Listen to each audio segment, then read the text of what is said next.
Good afternoon, Cardinal Newman family. I just want to spend a couple of moments sharing a little bit of my own reflection these last few days and hopefully offer you a bit of comfort in this time of great chaos. This past Friday, I gave my friend a call who lives in Georgia, where some of the first coronavirus cases were found in the southeast. And I said, what's going on? Things are starting to shut down up here, but I'm sure things are much worse. What's happening? And she said, number one, things were definitely shut down. And number two, people were panicking, trying to get some food and the last resources before everything really gets shut down. And she just wanted to get some basics and had to go to 4 different grocery stores just to get enough for her and her husband. And she said while she was going to these different stores, she saw things that she never expected of her fellow brothers and sisters. One of them was these two women who were fighting over Tide disinfectant, literally tug and war, back and forth, yelling, "It's mine, it's mine." Crazy. It's chaos. Another one, I think it might have been Kroger, where a truck pulls up and people started swarming the truck itself.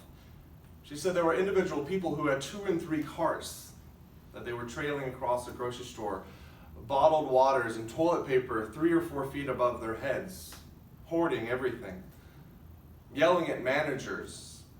I even saw a video, and you might have seen that, where a man took a bottle of wine and hit another man in the head. Over what? But the saddest thing was a woman in her 70s, and she was by herself crying in the middle of an aisle. And my friend walks up to her and says, "Ma'am, how can I help you? Can I walk around the store and help you get food?" And as she's speaking to her, she looks down and she just has 5 hot dog packs. And she said, I just want to go home. It's sad to see that chaos and panic has entered not only in our country and the world, but in so many of our lives personally. And when something like a pandemic happens, when chaos happens, fear can be overwhelming. There's fear, there's panic, there's anxiety, and there's stress.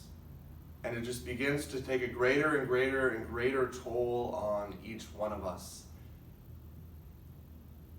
But the one thing that I do know that we can have great comfort as Christians in this time is that our God always provides. I understand that things are crazy. There's people in my family and our parish, I'm sure in your families, where businesses are shutting down. People are not getting their salaries. People are not even to make ends meet, worried about the future. So many of these worries and anxieties are natural, but we can never forget that our God is a God of providence, and He always provides. But if we stay so connected to every news article, what's happening next, what's happening next, what's happening next, our anxiety and our stress is going to go through the roof. And then we will forget that our God who takes care of us is the God who loves us. Like, we push God out of the picture because our stress and anxiety goes through the roof. My friends, we have to pray. Amidst all of this, we have to get on our knees and pray. But we don't even have the comfort of going to our church on the weekend and seeing our pastor and seeing our friends. We have to even worship from home, and that even causes greater isolation. But as we are in the season of Lent, we are entering into the season like no other. We are literally in isolation, just as the Israelites were in the desert. And they had to follow God and eat manna and quail.